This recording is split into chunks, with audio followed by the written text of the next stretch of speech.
venido en esta mañana a escuchar su palabra. Voy a pedirle que abra su Biblia en Efesios capítulo 4. Señor, te damos gracias por tu palabra. Señor, te pedimos en el nombre de Cristo Jesús que nos dé un corazón sensible.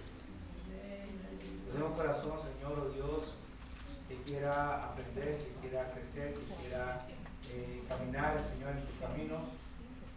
Señor, ayúdanos para no ser simplemente oidores advenedizos, como dice tu palabra, sino hacedores de tu palabra. Que entendamos, Señor, el valor y la importancia que tiene vivir de acuerdo a tus enseñanzas, de acuerdo a tu palabra, y que seamos, Señor, instrumentos para tu gloria. Gracias, Señor. Amén. Vamos a leer del versículo 22 al versículo 24.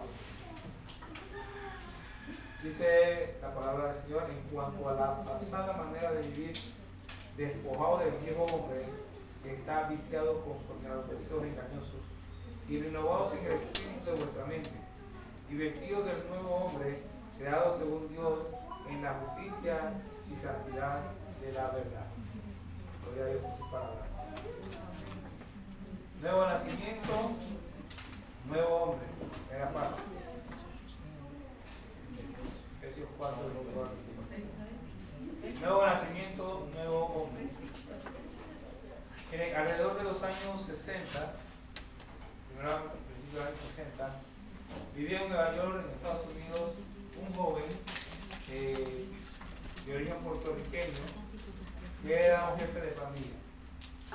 Oportunamente, poco después que este joven se convirtió en líder de la pandilla, llegó a ese mismo lugar un predicador, un hombre apasionado por ganar las almas, y este hombre le predicaba al joven y el joven lo odiaba, a punto que deseaba e intentó matarlo. Un día el predicador hizo un llamado, reunió a la gente en un coliseo de la ciudad, hizo un llamado, invitó a las pandillas al coliseo, y este pandillero con su grupo fueron al lugar con el fin de arruinar la fiesta. Ustedes saben cómo es el asunto, ¿no? Entonces, pero ¿qué pasó? Que llegado a ese lugar, el Señor tocó su vida, y no solamente no arruinó la fiesta, sino que cuando el predicador fue a recoger ofrenda a él, motivó a los demás a que apoyaran la obra del predicador. Y poco tiempo después, él y un grupo de ellos fueron a la comisaría del área y entregaron cuchillos, machetes, y todas las armas que tenían las entregaron. Hoy en día el predicador del que hablamos está físicamente muerto. Ya pasó a mejor vida, como dicen algunos aquí, pero él sí pasó de verdad a mejor vida. No como aquellos que dicen que pasaron a mejor vida y nunca vivieron para Cristo. Este sí pasó a la mejor vida. Falleció hace como 4 o 5 años atrás más o menos. Pero el joven que se convirtió en aquella predicación todavía está predicando el Evangelio. Después que se convirtió, él fue a estudiar a un seminario, se preparó para predicar y volvió al mismo lugar donde estaba a predicar el Evangelio. Entre otras cosas, fue director de lo que nosotros conocemos hoy como Teen Challenge. Y hace poco tiempo estuvo aquí en Panamá, hace como 1 o 2 años más o menos, no recuerdo muy bien. El pandillero y matón a predicador de la palabra. Yo leí un día que mientras el predicador estaba en la calle, un día estaba predicando, ese hombre llegó y el predicador le dijo: Dios te ama. Y el pandillero enojado le dice: me vuelves a decir que Dios me ama y te voy a picar en pedacitos. Y tú me picas en pedacitos y cada pedacito te va a decir Dios te ama. Le dijo este hombre. Hoy podemos decir que todos los que conocieron al pandillero están viendo a un nuevo hombre. Vieron al hombre convertido y vieron a alguien totalmente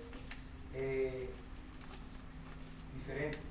Y ciertamente era un nuevo hombre, porque había vuelto a nacer. Mire, yo anoto un poco de cosas aquí, por eso me voy leyendo, pero mientras voy leyendo, mire, la Biblia dice que cuando nosotros aceptamos a Cristo, cuando nosotros entregamos nuestra vida, volvemos a nacer. Dice que tenemos una nueva vida, que somos un nuevo hombre, que somos una nueva criatura. Pero muchas veces eso no se refleja. Muchas veces nosotros es como si nos cambiáramos un saco sucio y nos pusiéramos otro saco sucio. El pandillero del que estoy hablando, pues ya algunos saben, se llama Nicky Cruz. Y Dios quiere hacer con nosotros como hizo con él. Y la palabra nos deja instrucciones claras. Mire, la persona que no cambia leyendo la Biblia es porque no quiere. Así de fácil, no quiere. Usted tiene que tener presente algo. La vestimenta en la Biblia, cuando dice vístete de, está hablando de la forma de actuar. Mire lo que dice Apocalipsis 19:8. Y si nosotros realmente llegamos a ser salvos, este versículo está hablando de nosotros. Dice así: y a ella se le ha concedido, está hablando de a la novia, a la iglesia, se le ha concedido que se vista de lino fino, limpio y resplandeciente, porque el lino fino es las acciones justas de los santos. La vestimenta de nosotros es la forma en que nosotros actuamos, nos comportamos. Si yo actúo como santo es porque soy santo. Si yo soy santo, actúo como santo. Si yo no soy santo, no actúo como santo. Entonces, yo estoy convencido de que Dios quiere ver la obra de Cristo en nosotros. Quiere vernos como nuevos hombres, como nuevas mujeres, entregados al servicio del Señor. Pero para vestirnos del nuevo hombre hay algunas cosas que debemos hacer. Y eso es lo que vamos a ver hoy. Lo primero que dice, en cuanto a la pasada manera de vivir, despojaos del viejo hombre, que está viciado conforme a los deseos engañosos. Entonces ya les dije a ustedes que el vestido es la forma en que actúo. Entonces si me dice, despójate del viejo hombre, ¿qué está diciendo? Deja de hacer las cosas que hacías. Deja de estarte comportando como se comportan los que no tienen a Cristo. Despójase de las malas actitudes. ¿Pero por qué? Aquí lo dice claro, porque está viciado conforme a los deseos engañosos. La forma en que yo vivo está supeditada a mis deseos. Si yo estoy viviendo como un impío es porque mis deseos son los deseos de un impío. El impío se deja guiar por esos deseos. Miren, está viciado conforme a los deseos engañosos.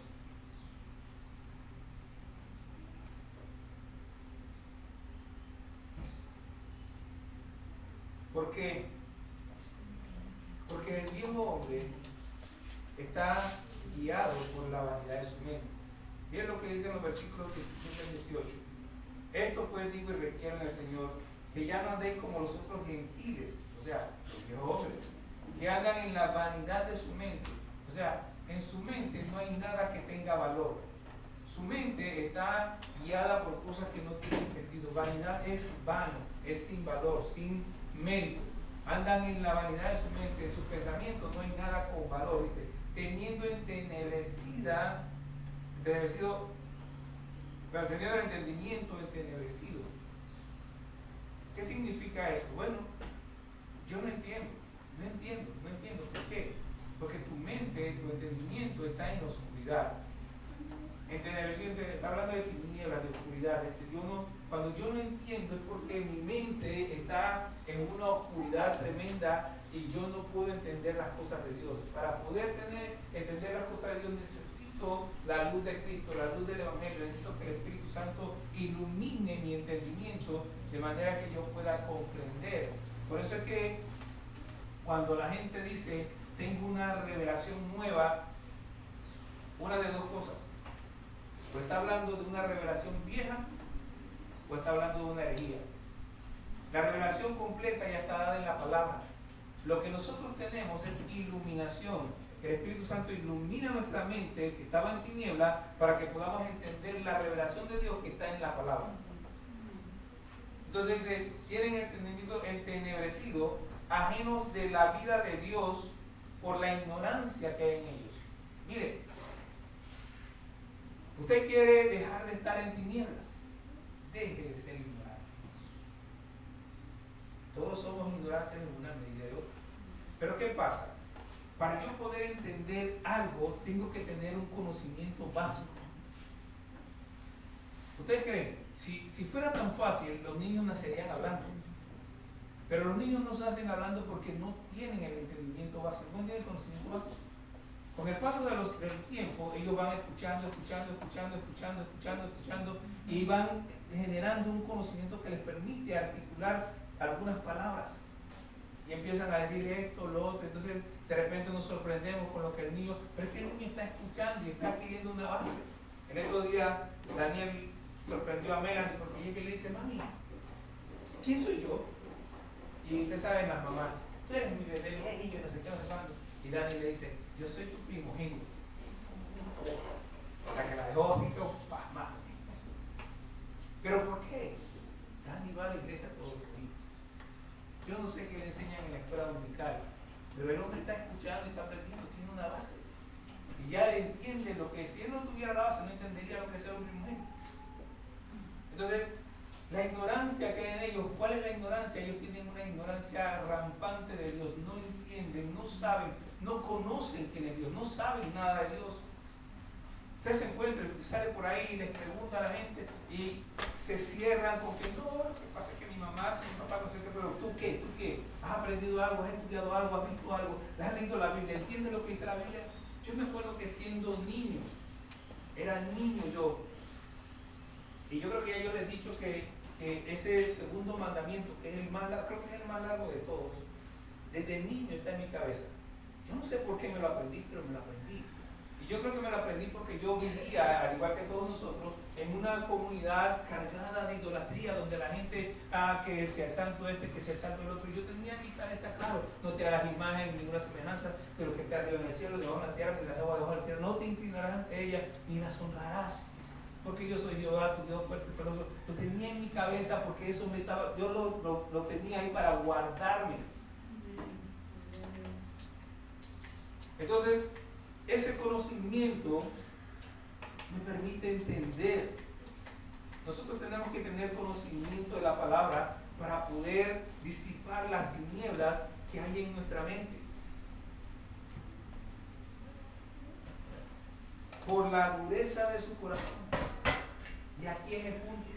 Usted va y le habla a la gente y la gente quiere permanecer en la misma cosa, en la misma idolatría, en la misma que, ¿por qué? Porque tienen el corazón endurecido. Y como tienen el corazón endurecido, no les entra nada. Es por eso que oramos todos los días, día y noche, para que el Señor les dé un corazón de carne. Por eso usted tiene que aprenderse bien Ezequiel 36, 25 al 27, porque le sirve para orar por toda esa gente que tiene el corazón endurecido. Señor, esparce tu agua limpia sobre fulanito y límpialo de sus ídolos y límpialo de su inmundicia y de sus ídolos, límpialos. Y quita, dale un corazón nuevo y pon un espíritu nuevo dentro de ellos. Y quita el corazón de piedra de su carne y pon un corazón de carne para que pueda escuchar y entender tu palabra.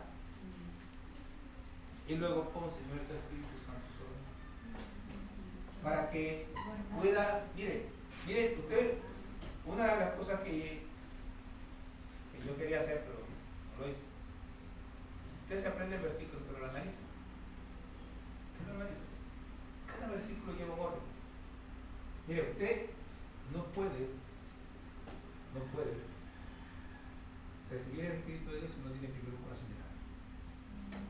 Usted no puede, escúchenme, usted no puede andar en los estatutos de Dios si no tiene el Espíritu de Dios. Nada más estoy poniendo la última parte del versículo. Es más, déjeme Déjenme hablarles del último. Mire, dice, diles pues, mire qué sencillo, diles pues, así ha dicho Jehová de los ejércitos, volveos a mí, dice Jehová de los ejércitos, y yo me volveré a vosotros, ha dicho Jehová. Pero usted no se ha sentado a ver por qué en un lugar dice, ha dicho, y después dice. Porque lo que está diciendo es, Dios ya lo dijo hace rato. Mire, Dios hace rato le dijo, vuélvanse a mí. Pero después dice, no solamente lo dijo hace rato, todavía lo sigue diciendo. Dice, vuélvanse a mí, dice. O sea, no es algo que digo simplemente, sino algo que permanece diciendo. O sea, no es solamente aprenderme el versículo. Si yo analizo el versículo, todavía me lo aprendo mejor. Pero si yo estudio el versículo, me lo memorizo, pero no lo entiendo, sigo en tinieblas. Entonces tenemos que ir más allá, tenemos que aprender los versículos, sí, pero entender los versículos. ¿Qué es lo que Dios está diciendo? ¿Qué es lo que Dios está enseñando? Si no, seguimos como esa gente allá. Seguimos en la misma tiniebla. Alguien le va a preguntar, ¿pero qué significa este versículo?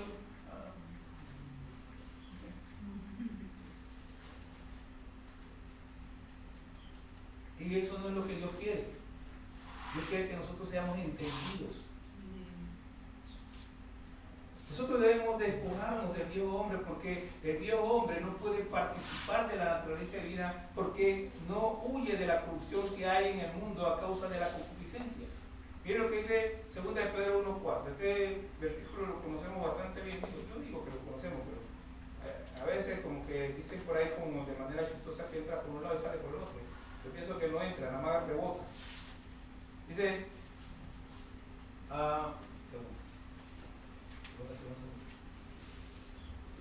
dice, voy a leer el 3, dice, como todas las cosas que pertenecen a la vida y a la vida nos han sido dadas por su divino poder mediante el conocimiento de aquel que nos llamó por su gloria y excelencia. Déjenme volver a leer este versículo porque es tan importante que lo entendamos.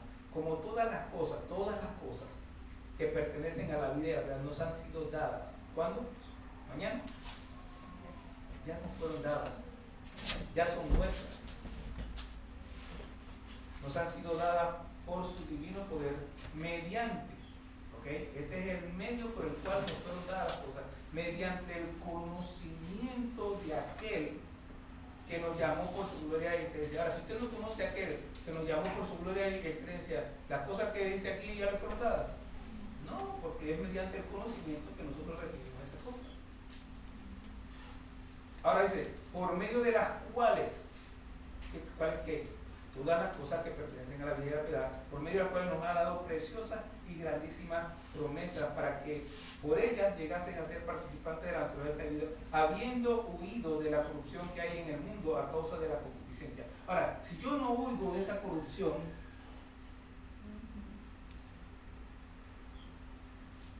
dice, habiendo huido de la corrupción que hay en el mundo a causa de la concupiscencia. Mire, la corrupción del mundo existe por la concupiscencia. ¿Qué es la concupiscencia? La concupiscencia son los deseos engañosos de los que ya hablamos. El deseo mío de que, mire, hay un dicho, pues, entre los jóvenes más tremendos. Yo lo voy a hacer y después si me pegan ya la gocé. ¿Quién sabe de eso aquí? Aquí por ahí que se echó a reír, ya conoce el asunto. Ya después que me pegan ya la gocé, no importa que me castiguen, ya la gocé. Ajá. Pero lo que no entienden es que en todo eso estamos desagradando a Dios. A veces pensamos, no me pasó nada. No, nosotros mismos, los cristianos, es que vemos que al fulanito anda viviendo mal y no le pasa nada y pensamos, no, Dios no está dormido. Dios es justo y en su momento Él va a hacer su justicia. No es lo que yo quiero ni lo que yo espero. Pero nosotros tenemos que entender algo. Dios no nos quiere brincando y saltando. Y ahora las cosas están peor, porque con todo ese asunto de la ideología de género y la... Miren lo que le pasa. La gente, miren qué tan en tinieblas están esta gente. Ustedes saben del asunto del boxeo del italiano que le pegó al italiano. La tratan como mujer, pero no es mujer. Entonces dice, yo estoy leyendo sobre la italiana, era de otro lugar. que el argentino. Yo estoy leyendo sobre la situación y yo no puedo creer, porque dice una persona que está diciendo que el argentino nació como mujer, dice, pero que en unas pruebas le salió como la testosterona muy alta y que porque tiene un cromosoma XY, si tiene un cromosoma XY es un hombre. Eso es ciencia simple. El cromosoma XY es solamente de los hombres. No es decir, no, que nació mujer. ¿Qué nació mujer de qué? Es un hombre. Pero tan en tinieblas que niegan todo. O sea, lo pueden tener enfrente ahí. Ven que es rojo, que es alto, que es gordo. Y dicen, no, es un flaco de verde. Eso es increíble el nivel de ceguera en el que el mundo está cayendo. Yo me pongo a pensar, por ejemplo, en California, el gobernador de California es un progresista de los peores. Es un tipo que está llevando a California, pero y hace como 3 años atrás le hicieron un juicio. La gente tenía que votar para ver si lo dejaban o lo reemplazaban. Y lo volvieron a elegir. ¡Qué brutos! Ahora Elon Musk agarró sus compañías y las sacó de California. Se las llevó para Texas. ¿Por qué? Porque ese ya es el colmo. En la última ley, los padres en una escuela, que su hijo diga que quiere ser, que le hagan operaciones, lo que sea, los maestros no pueden decirle al papá que está pasando esto. O sea, y eso es lo que está pasando en el mundo. Claro, nosotros vivimos en Willy, aquí esas cosas como que no se ven. ¿Qué creen que no se ven? ¿Qué creen? Pero por ahí viene, todo eso viene bajando. Si nosotros no nos ponemos firmes, lloramos, exclamamos y hacemos nuestra parte, nos va a agarrar. Nos va a agarrar. El viejo hombre cae en tentación porque se deja guiar por lo mismo, las concupiscencias. Miren Santiago capítulo 1, versículo 14,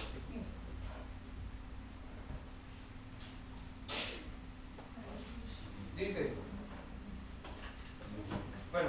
Dice, cuando alguno es tentado, no diga que es tentado de parte de Dios, porque Dios no puede ser tentado por el mal, ni él tienta a nadie, sino que cada uno es tentado cuando de su propia concupiscencia es atraído y seducido. Entonces, la concupiscencia, después que ha concebido, da a luz el pecado, y el pecado, siendo consumado, da a luz la muerte. Mire, déjeme explicarle algo. Usted tiene que examinarse. Usted tiene que mirarse por dentro. Usted cierra los ojos y empieza a mirarse por dentro. Y empieza a ver qué es lo que a usted le gusta. Déjeme ponerlo de esta manera, una manera bien sencilla. Yo me he dado cuenta, nosotros el año pasado, antepasado, perdimos un primo. Mi primo falleció porque él comía mucho dulce y tenía diabetes, y la diabetes le dañó la vista, le dañó los riñones. El hombre se murió jovencito. Bueno, no tan jovencito, tenía como 50 tantitos. Sí, lo que pasa es que yo me estoy poniendo la edad de ellos, o sea, ellos no es de un viejo. Entonces, yo me acuerdo que cuando yo tenía la edad de chico, todos los de 40, de 30 eran un viejo. De cuando yo tengo 30 ya no son viejos. El asunto es que mi primo fallece. Mire, yo tengo 60. Mi hermana mayor cumple 64 el próximo mes. Mi hermano menor ha cumplido 53 años. Y nosotros, gracias a Dios, todos estamos más o menos sanos. Hay por ahí un par de achaques y cosas. Hay por ahí un par de achaques y cosas. Pero mi primo, que debía estar cumpliendo 56 años este año, ya no está con nosotros. Recuerdo que alguien aquí me dijo, no, que mi familia es y yo no como azúcar. Y yo dije, ¿sabes qué? Es de bruto morirse por eso. Entonces, dejé de comprar dulce. No es que no coma dulce. Yo estoy a un lugar y me dieron dulce y comí. Pero ya yo no estoy comprando comprando dulce, porque en realidad es de bruto. ¿Me gusta el dulce? Me encanta el dulce.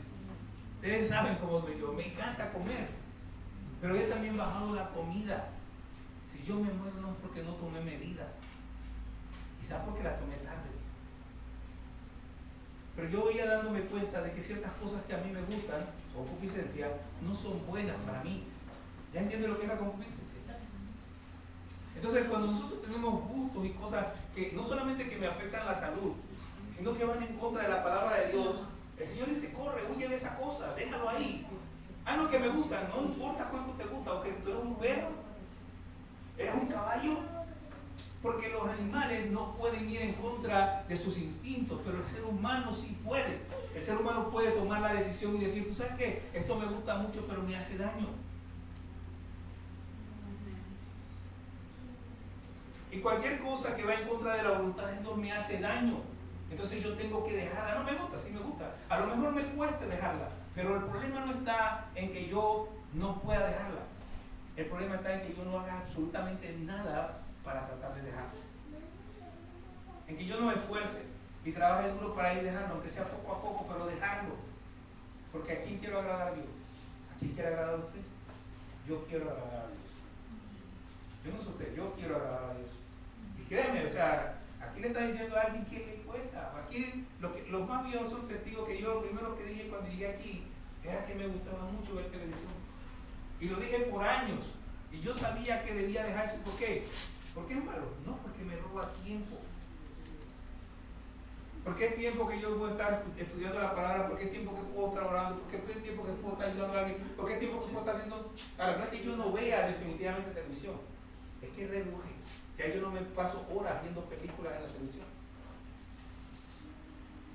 ¿Por qué? Porque me hace daño.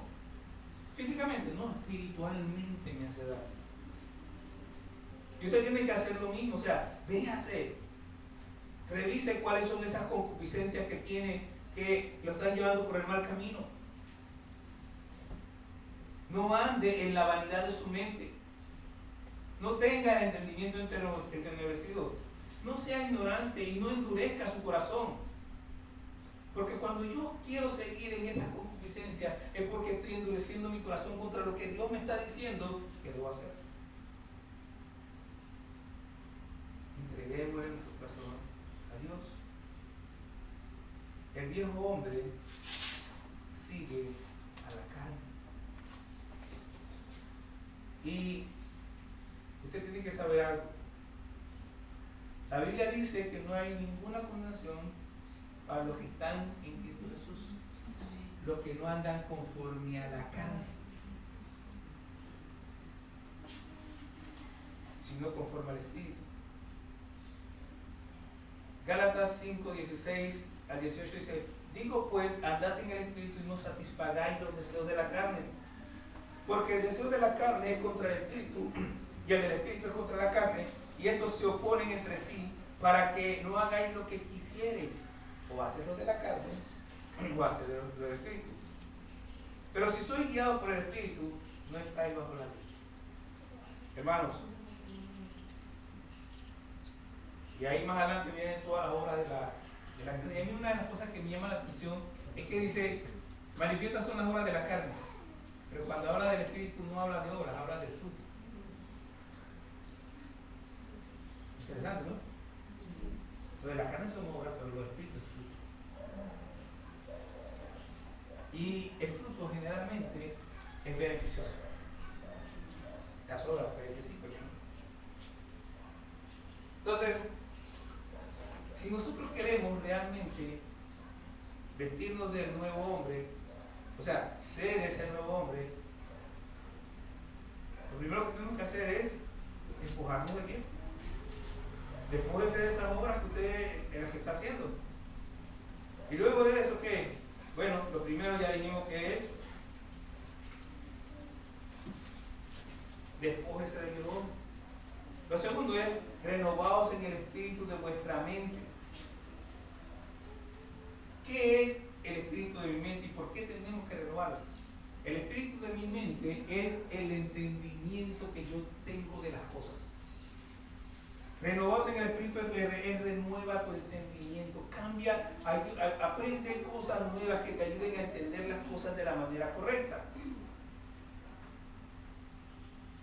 Marcos 13:30. Vamos a leer Marcos 13:30. ¿Sabes? A mí Dios las cosas me las enseña así de a poquito. Yo a veces creo que entiendo algo y de repente Dios dice, no, todavía no lo entiende bien y ¡pam! Me dice otra cosa. Y entonces yo soy igual que todo el mundo. Yo a veces leo las cosas cegadas, leo un pedacito aquí y después me quedo en ese pedacito y después a los días Dios me muestra un pedacito más y, ay, no, mire, Marcos 12:30, a Jesús le preguntan en el versículo 28, ¿cuál es el mandamiento principal? ¿No? ¿Cuál es el primer mandamiento de todos?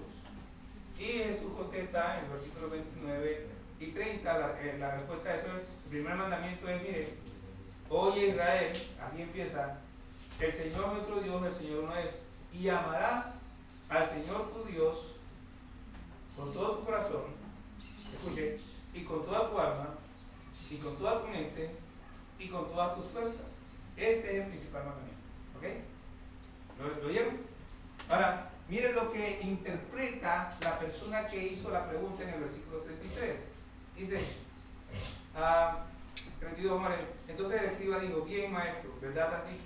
Que uno es Dios y no hay otro fuera de él. Y el amarle con todo el corazón, miren, con todo el entendimiento, con toda el alma y con todas las fuerzas, y amar al prójimo como uno mismo, es más que todos los holocaustos y sacrificios. Ahora yo quiero llevarle de nuevo al versículo 30, porque Jesús dice, amarás al Señor Dios con todo tu corazón, mire, con toda tu alma, con toda tu mente y con toda tu fuerza. ¿Ok? En el 33 él dice, amarle con todo el corazón, con todo el entendimiento, con toda el alma y con todas las fuerzas. ¿De dónde salió el entendimiento? La mente. O sea, el entendimiento es lo que yo tengo que renovar. La mente habla de entender, no de simplemente, ay, yo creo, no, tienes que entender. Tienes que entender quién es Dios, tienes que entender quién es Cristo, tienes que entender qué fue lo que hizo por ti, qué fue lo que hizo por mí. Tenemos que entender. Dios no quiere, Dios no nos llamó a andar así como a tientas, o como dicen algunos, que fe es ciega. No, la fe no es ciega. La verdadera fe no es ciega. La verdadera fe entiende, sabe a quién está siguiendo. Nosotros sabemos a quién estamos siguiendo, sabemos a quién estamos adorando, sabemos que Cristo no es simplemente un buen hombre que murió en la cruz. No es como, no sé, Juana de Arco o Simón Bolívar, o aún no es como Pedro ni Pablo. No, Cristo es el Salvador, un hombre perfecto, que no tuvo pecado, que murió en la cruz, pues su sangre, solo su sangre es la que nos perdona, es la que se dio para redimirnos, para rescatarnos de nuestros pecados. Amén. Amén. Tenemos que renovarnos en el espíritu de nuestra mente, porque el entendimiento del viejo hombre está entenebrecido, como ya vimos hace un rato. Teniendo el versículo 18, teniendo el entendimiento entenebrecido, está en tinieblas. Tenemos que renovarnos y tener un entendimiento que no esté lleno de tinieblas, de oscuridad, que podamos. ¿Y cómo hacemos eso? Bueno, ya lo dijimos, necesitamos el conocimiento. Antes éramos enemigos de Dios en nuestra mente. Colosenses 1:21 dice así. Vamos allá. Y vosotros también, que erais en otro tiempo extranjeros y enemigos en vuestra mente, haciendo malas obras, ahora os ha reconciliado. Mira el resultado de tener el entendimiento entenebrecido. ¿Qué produce? Malas obras. En nuestra mente éramos enemigos de Dios. Y éramos extranjeros porque estábamos fuera del reino de Dios por esa misma causa. Nosotros debemos renovar nuestro entendimiento, porque el Señor escudriña la mente. Ah, no, lo que pasa es que lo que pasa es que Dios sabe que andas mal. Dame todas las excusas que tú quieras, pero Dios escudriña tu mente. Apocalipsis capítulo capítulo 2, versículo 23 dice, y a sus hijos heriré de muerte, y todas las iglesias sabrán que yo soy el que escudriña la mente y el corazón, y os daré a cada uno según vuestras obras. Él sabe.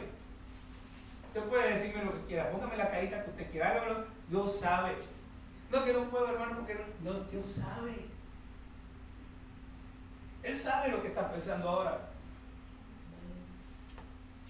La pregunta es si tú sabes que Él sabe.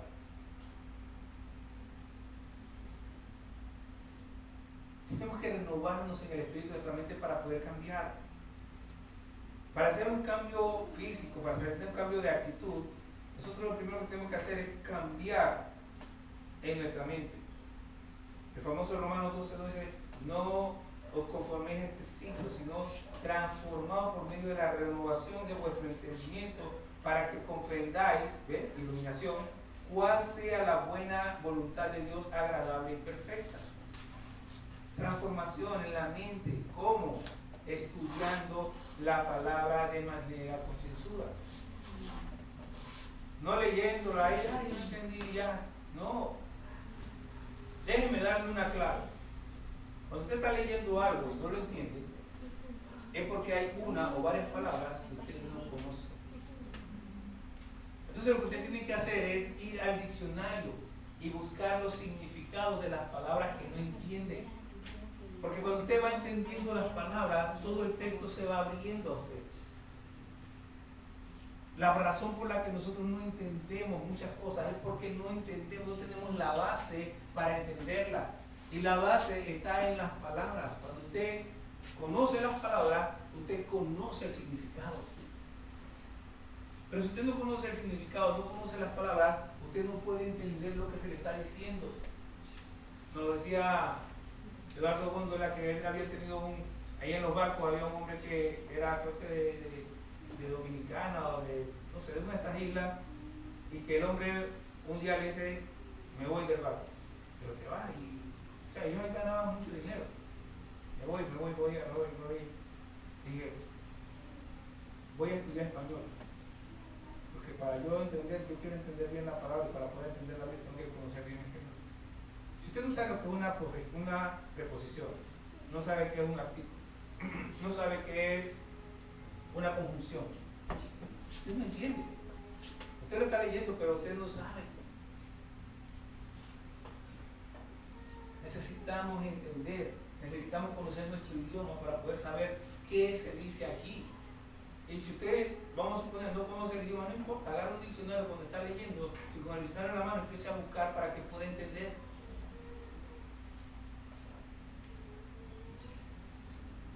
Si usted realmente quiere vivir como el nuevo hombre, tiene que entender realmente qué es lo que se le está diciendo. Tienes que desechar de tu mente todo tipo de cosas. Mira, yo estaba leyendo aquí, yo dije, no puedo creerlo. Hay una expresión aquí que a mí no me gusta porque pienso que la gente la agarra de excusa. Versículo 25.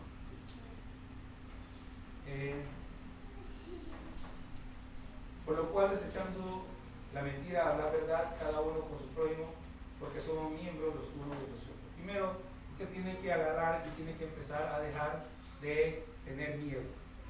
La razón por la que nosotros mentimos es porque tenemos miedo. Miedo a que me descubran, miedo a que me digan algo, miedo a que me regañen, miedo a que deje el miedo y viva de la verdad. La mentira tiene patas cortas, pero aunque las tuviera largas, nosotros como hombres nuevos vivimos en la verdad y en la mentira. Y para poder dejar de mentir tiene que cambiar su manera de pensar, tiene que dejar el miedo. Tiene que empezar a vivir, digamos que de cara al mundo. De cara al Señor, sabiendo lo que el Señor... Ahora, esta es la frase que realmente a mí no me gusta porque la gente, no porque no me guste, sino porque la gente la coge de excusa. Dice, airaos pero no pequéis, no se ponga el sol sobre vuestro enojo. Dice ni deis lugar al diablo. Dice la Nueva Traducción Viviente así, No pequen al dejar que el enojo los controle. No permitan que el sol se ponga mientras siguen enojados, porque el enojo da lugar al diablo. Mire, esto es sencillo y difícil a la vez. Nosotros tenemos que mantener control de nuestras emociones. Y esto es lo más difícil que hay. Porque si nosotros no aprendemos a controlar nuestras emociones, vamos a estar hablando cosas que no debemos, vamos a estar diciendo cosas que no debemos, vamos a estar haciendo cosas que no debemos hacer, porque nuestras emociones son las que mandan. Lo que está diciendo ahí Pablo es: manténganse en control. Cambia tu mente, deja de estar pensando, mire, esto no es una licencia para enojarse. Lo que Pablo está diciendo es lo que quiere que cambiemos nuestra mentalidad, y que lo que nos hace enojar dejemos de ¿cómo se dice? Estarlo acariciando como, bueno, lo que pasa es que no, nada. ¿Eres o no eres nuevo hombre? ¿Eres o no eres nueva criatura? Bueno, esto no cabe ahí. No cabe, punto. Y ahora más adelante les voy a mostrar que no cabe. Sigue diciendo: el que hurtaba, no hurte más, sino trabaje haciendo con sus manos lo que es bueno, para que tenga que compartir con el que padece necesidad. ¿Qué está diciendo? Dice: no seas egoísta. A mí siempre, cuando yo leí esto, yo me quedé impactado, porque digo, trabaje para que tenga que compartir. O sea, no es trabaje para que tenga su bolsillo, no es trabaje para que pague las cuentas de su casa, es trabaje para que tenga que compartir. ¿Qué está diciendo? No seas egoísta. El ladrón roba porque es egoísta. No, porque tiene necesidad, es egoísta. Está pensando en él solamente. No, que está pensando en su familia, está pensando solamente en él. No hay razón, no hay nada válido para... Y usted va a cuántos progresistas. ¿Usted sabe por qué? Si usted viera en Estados Unidos las ciudades que están siendo destruidas, porque los progresistas dicen: el ladrón es ladrón porque la sociedad lo hizo ladrón. No, el ladrón es ladrón porque es ladrón. Entonces, como el ladrón no tiene las culpas de ser ladrón, entonces no lo quieren meter presos. Y si tú no robas más de $1,000, te dejan libre. ¿Sabes qué pasó? Bueno, un poco donde supermercados han tenido que cerrar. Por ahí hay videos donde los que han quedado tienen las vidrieras con candado, y si alguien quiere algo, tiene que pedirlo, porque si no se lo roban. Hay videos donde la gente llegaba a los supermercados y salía con el montón de cosas, y como era menos de $1,000, el tipo de seguridad no le decía nada, porque ¿saben quién iba a tener problema? El de seguridad, por detener al ladrón. ¿Se dan cuenta lo pervertido de este pensamiento de esta gente? ¿Cómo no pueden entender? El ladrón es un ladrón. Que es un ladrón. Yo he estado sin trabajo por mucho tiempo, he tenido mucha necesidad de robar. Porque a mí me enseñaron en mi casa que robar es malo.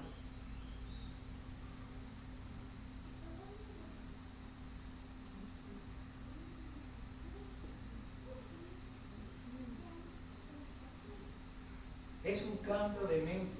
Lo que Pablo está promoviendo aquí es un cambio de mente. Deja de ser egoísta y esfuérzate por pensar en que debes ayudar a otros. Versículo 29. Ninguna palabra corrompida salga de vuestra boca, sino la que sea buena para la necesaria edificación, a fin de dar gracia a los oyentes. De nuevo, lo mismo. Yo a veces digo: Señor, yo quiero olvidarme de todas esas cosas cuando yo era pelado. Bueno, no le voy a enumerar todas las cosas que quiero olvidar, pero hay un montón de cosas que quisiera olvidar.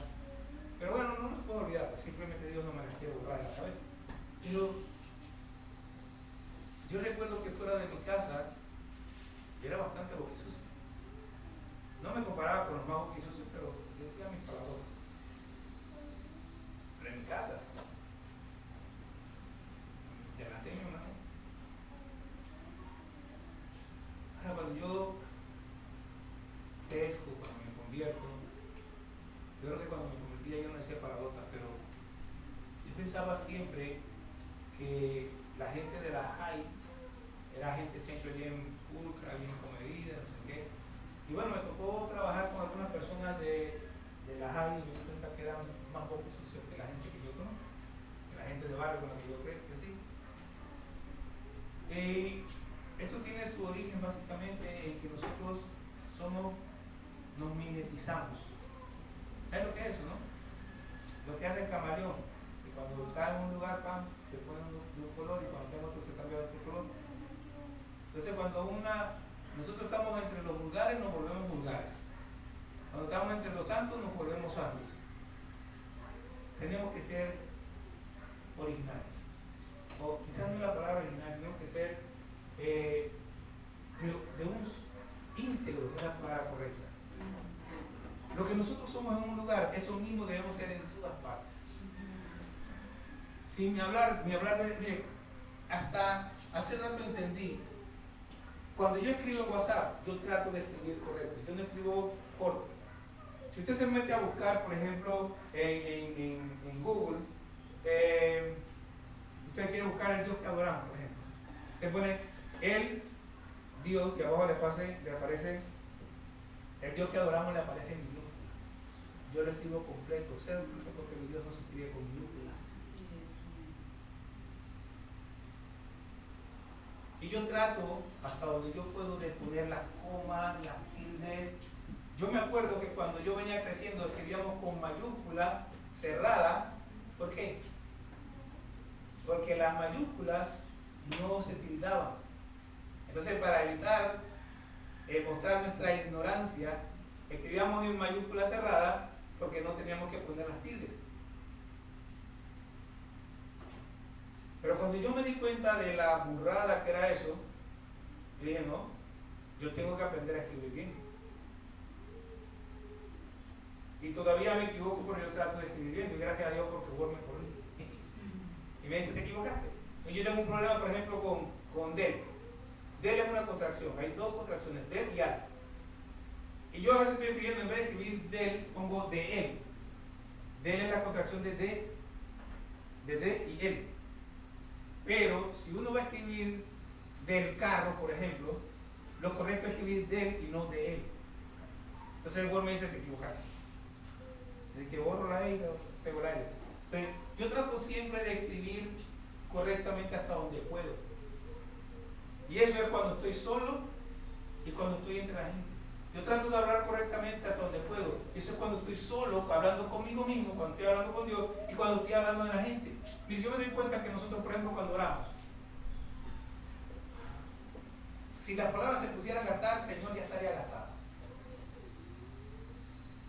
Y no nos damos cuenta, muchas veces cuando oramos, que estamos orando mal. O sea, si yo voy a hablar con Dios, yo voy a hablar con Dios. Y yo debo hablar con Dios como hablo con cualquiera, con el respeto que se merece, sabiendo que es Dios.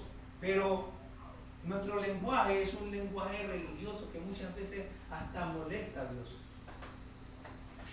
Es por eso que hace años atrás nosotros decíamos, preguntaban, ¿quién está casado? Amén.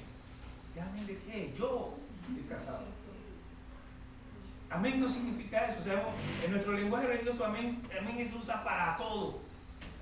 Y ni siquiera, mire, la gente está predicando y está predicando a veces diciendo, se murió el perrito, amén. O sea, dicen amén por todo. Y los predicadores que se paran, ¿quién dice amén? Y los otros, amén. ¿Qué amén de qué? ¿Qué dijiste? ¿Dijiste algo bueno? Si yo no he dicho amén es porque lo que tú dijiste no es bueno. No tiene nada que decir. Cuando la gente siente que la palabra le llegó, dicen amén sin que nadie les tenga que estar diciendo, sacando el amén.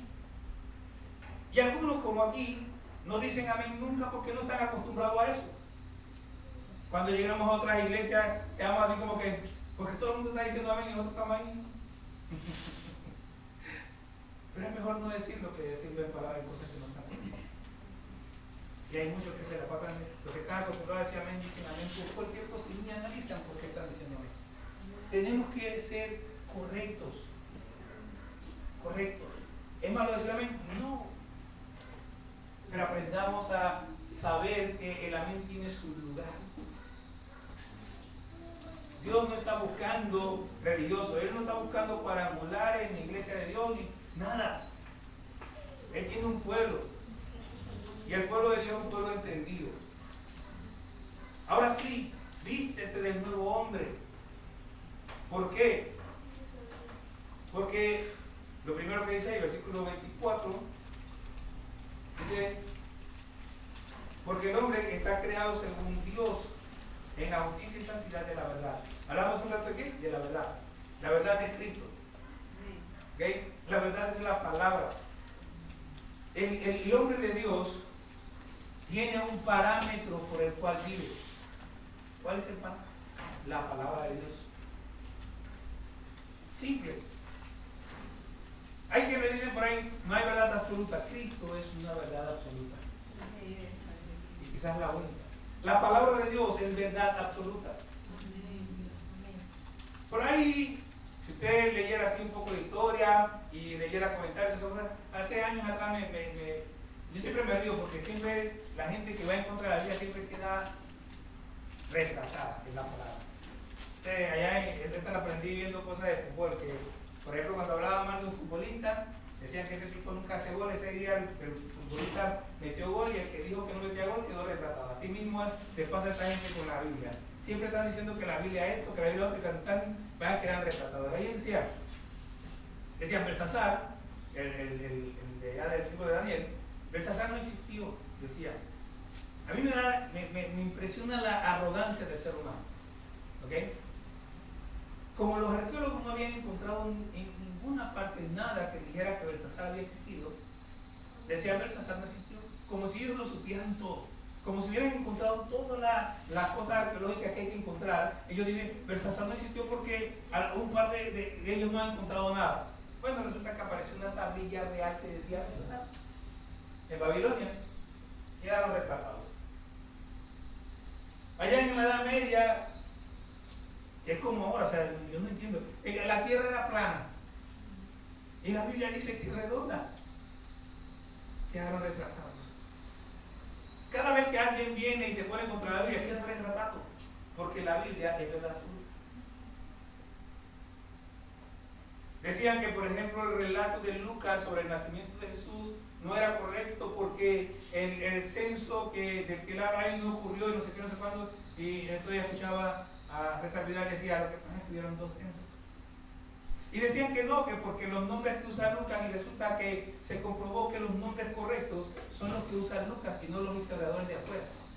Saben mejor todo. O sea, la Biblia simple y sencillamente es incuestionable. Y si usted quiere puede cuestionarla, pero le aseguro que va a quedar retratado. El nuevo hombre,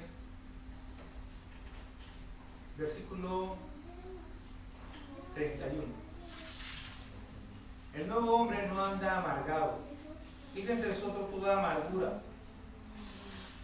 El hombre nuevo no anda amargado.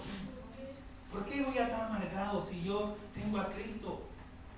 Si yo soy salvo, si Cristo viene por mí, ¿yo por qué voy a...? ¿Qué puede hacerme a mí amargar? Nada. El otro día estaba hablando con una hermana allá que estuvo y le decía, pues ya estoy con una vez. Decía uno, pero la forma, yo dije, a mí no me importa la forma. Que si me lo dijeron de una manera, ¿qué importa cómo me lo dijeron? Lo único importante es verdad. Si me dicen que yo soy calvo, ¿es verdad o mentira? Es verdad. ¿Por qué me voy a enojar por eso? Soy calvo.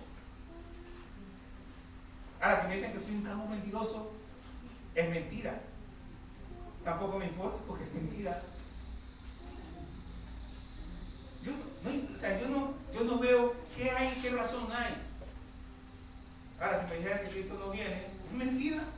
Cristo viene. Entonces, el nuevo hombre no anda amargado. El nuevo hombre tampoco anda enojado. Dice, quítense de toda amargura, enojo, gritería, maledicencia y toda malicia. No anda enojado, porque nuestro enojo, dice, no agrada a Dios. O sea, cuando usted está enojado, usted no va a agradar a Dios. Dice, quítense toda ira. Y eso sí está en Santiago 1:20, dice que la ira del hombre no obra la justicia de Dios. Cuando usted está airado, lo que usted va a ser desagradable a Dios porque no va a estar dentro de lo que Dios considera justo. Vamos a decir cosas y hacer cosas que a Dios no le van a agradar. Entonces, allá dice, airado pero no pequeños. Y miren, y tuve el cuidado de verificar. Allá la palabra que utiliza que dice airaos pero no pequéis, es la misma que dice aquí cuando dice quítese toda ira. ¿Qué es lo que quiere? ¿Que nos airemos pero no pequemos? ¿O que no tengamos ira? Que no nos airemos. Quítese toda ira, no nos airemos. Ahora, por eso es que yo decía hace un rato, las emociones. ¿Es fácil? No. Y ya ustedes me han contado, me han escuchado hablar del testimonio de mi mamá, que yo sí en eso sí, cuando me cuentan un testimonio, eso queda planchado en mi cerebro. De cómo mi mamá era así como de enojona y esas cosas, dice ella, y cuando se dio cuenta que eso no estaba bien, dijo, Señor, quítame esto, que a ti no te gusta, quítame esto. Y dice que llegaba la gente al trabajo y como que llegaba más gente y la hacían enojar. Era como más constante que le decían cosas, pero también dice que con el tiempo se fue dando cuenta que cada día se enojaba menos. Cada día se enojaba menos, cada día se enojaba menos. O sea, cada día iba teniendo mayor control de su enojo, de su ira. Dios, el cristiano no tiene razones para estar enojado, para estar irado. El nuevo hombre no anda gritando.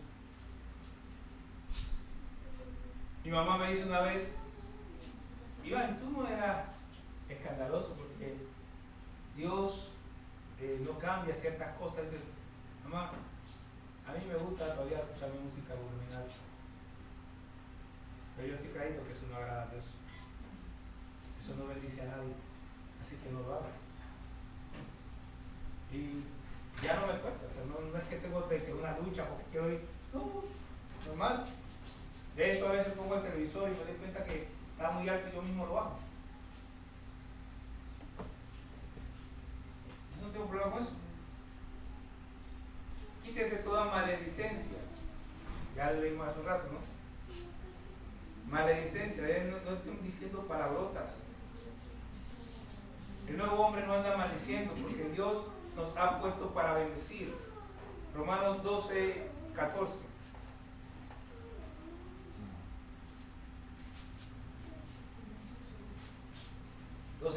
Dice, bendecid a los que os persiguen, bendecid y no maldigáis. O sea, ¿a quién tenemos que bendecir? Dice, a los que te persiguen, esos malditos que vienen detrás de mí. No, dice, bendícelos. Vienen detrás de ti y son malditos, pero a ti no te toca maldecirlos, eso le toca a Dios, no a ti. Son malditos, pero no porque tú abras tu boca maldiciendo, sino porque vienen persiguiendo a un hijo de Dios y Dios va a tomar cuenta. Pero algunos de esos a lo mejor pueden ser bendecidos después porque se pueden convertir.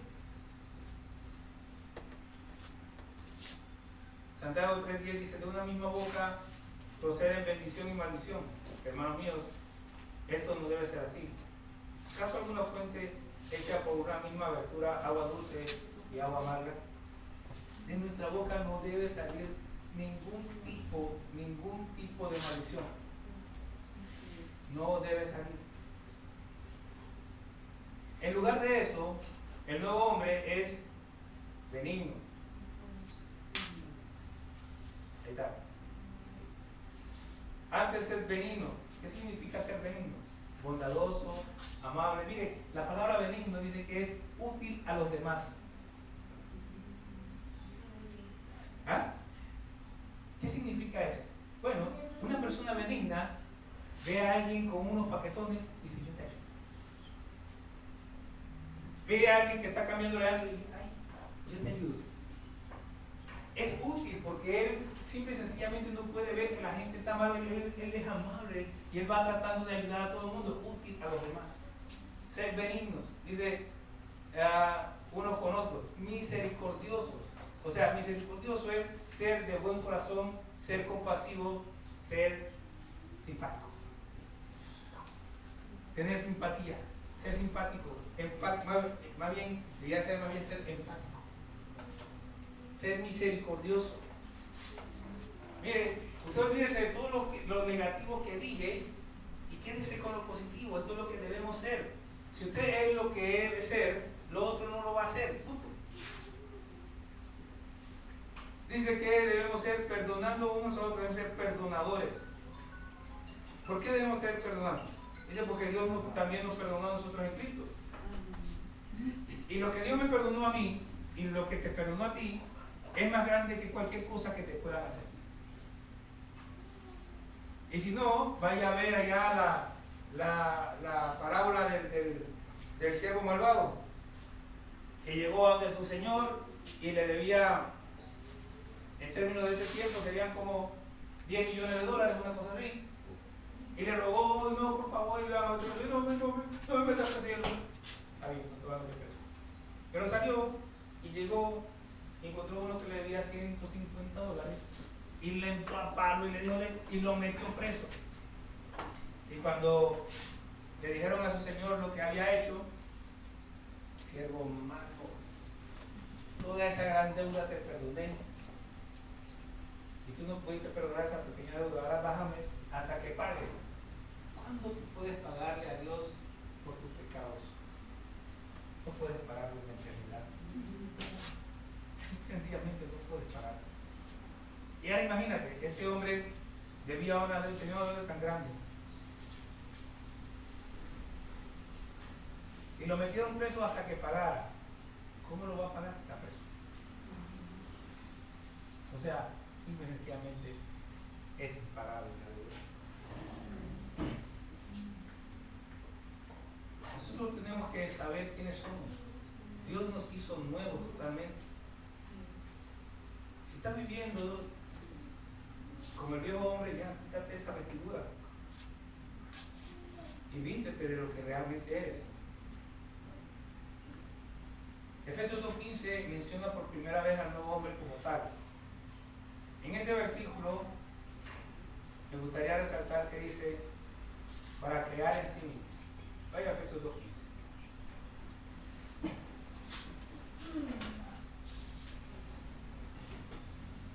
Y vamos a leer del versículo 13. Dice Efesios 2, desde el 13. Dice, pero ahora Cristo Jesús, vosotros que en otro tiempo estabais lejos, habéis sido hechos cercanos por la sangre de Cristo. Porque Él es nuestra paz, que de ambos pueblos hizo uno, derribando la pared intermedia de separación, aboliendo en su carne las enemistades, la ley de los mandamientos expresados en ordenanza, para crear en sí mismo de los dos un solo y nuevo hombre, haciendo la paz. Para crear en sí mismo. ¿Quién es sí mismo? Obviamente es Cristo. Así que cuando dice, vístete del nuevo hombre, ¿de quién me debo vestir? De Cristo. Y para yo vestirme de Cristo, tengo que vivir como Cristo vivió. El nuevo hombre es Cristo. La idea de vestirnos del nuevo hombre está relacionada con nuestra manera de vivir, con las obras que hacemos. En Romanos 13, del 13 al 14, nos lo dice quizás de la manera más clara. Dice, andemos como de día, honestamente, no en glotonerías y borracheras. Ahora, para los que como yo en algún momento sepa que Dios no quiere que estemos viviendo. La Biblia habla en contra de él, de que el hombre esté bebiendo, aunque sea simplemente de que no, Dios no quiere que estemos bebiendo. No en glotonerías y borracheras, no en lujurias y lascivias, no en contiendas y envidias, sino vestidos del Señor Jesucristo, y no proveáis para los deseos de la carne. ¿Se da cuenta? Vestidos del Señor Jesucristo. ¿Cómo? Andando como Él anduvo, haciendo las cosas que Él hizo, viviendo como Él vivió. El apóstol Pablo en Romanos 7 nos da un baño de realidad al hablar del pecado que mora en nosotros. Dice, el pecado que mora en mí. Esto no es mágico. En todos nosotros mora el pecado y tenemos que luchar contra ese pecado. Es ese pecado que mora en mí la razón por la cual yo debo renovarme en el espíritu de mi mente, como dice Romanos 12:2. Transfórmate por medio de la renovación de tu entendimiento. Tienes que renovar tu entendimiento, tienes que estudiar la palabra, pero no es simplemente estudiar, no es algo académico, es vivencial. Yo la estudio para aplicarla, yo la estudio para saber cómo debo vivir. Imagínese un médico que va a estudiar medicina y cuando llega al hospital no practica medicina. No hace nada, no sabe cómo usar un bisturí, lo tiene en su cabeza, pero como nunca practicó, no sabe bien. Un cirujano que lo llevaron a estudiar medicina y simplemente lo llevaron de teoría, y el primer día que tiene que hacer la operación, ¿cómo hace? No, es que tiene que vivirlo, tiene que aplicarlo. Si no lo aplica es lo mismo que nada. Nosotros debemos estar constantemente cambiando a medida que vamos comprendiendo lo que la palabra nos enseña acerca de lo que agrada al Señor. Y es como decíamos hace un rato, como yo citaba en 1 Corintios capítulo 15, versículo 58. Y yo lo tenía anotado ahí, mal anotado por cierto, por eso lo noté mal, pero al leerlo, dice, así que hermanos míos, estad firmes. Dice, mire, estad firmes y constantes. ¿Cómo? ¿Cómo yo estoy firme y constante? Dice, creciendo en la obra del Señor siempre. O sea, si yo quiero estar firme y mantenerme constante en esa firmeza, yo tengo que estar creciendo en la obra del Señor. Si usted se estanca, se va a caer. Si usted para, se va a caer. Si usted de repente dice, no, lo que pasa es que ya yo serví bastante, se va a caer. Es firme y constante, creciendo en la obra del Señor. Y solo eso puede ocurrir cuando yo estoy pegado a la palabra, pegado al Señor en oración, buscándole constantemente, preguntando al Señor, ¿hoy qué? ¿Y qué, Señor? ¿Por dónde hoy? Y obedeciendo lo que Dios dice.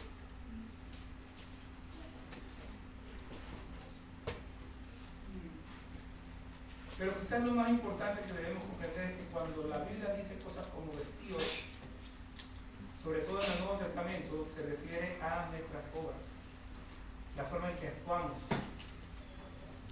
La forma en que actuamos muestra si en verdad nos hemos renovado en el espíritu de nuestra mente.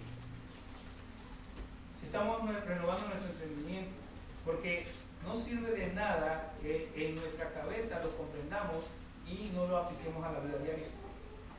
Cristo no murió para que sigamos siendo los mismos pecadores que éramos antes de conocerlo. Dice por ahí, no, nosotros somos pecadores redimidos. Y decimos, sí, mientras estemos en la carne vamos a pecar.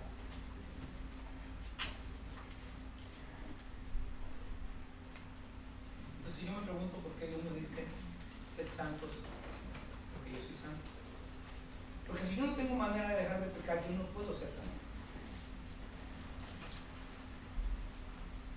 Pero si hay una forma de que yo pueda vivir de manera agradable a Dios, entonces yo puedo vivir y debo vivir.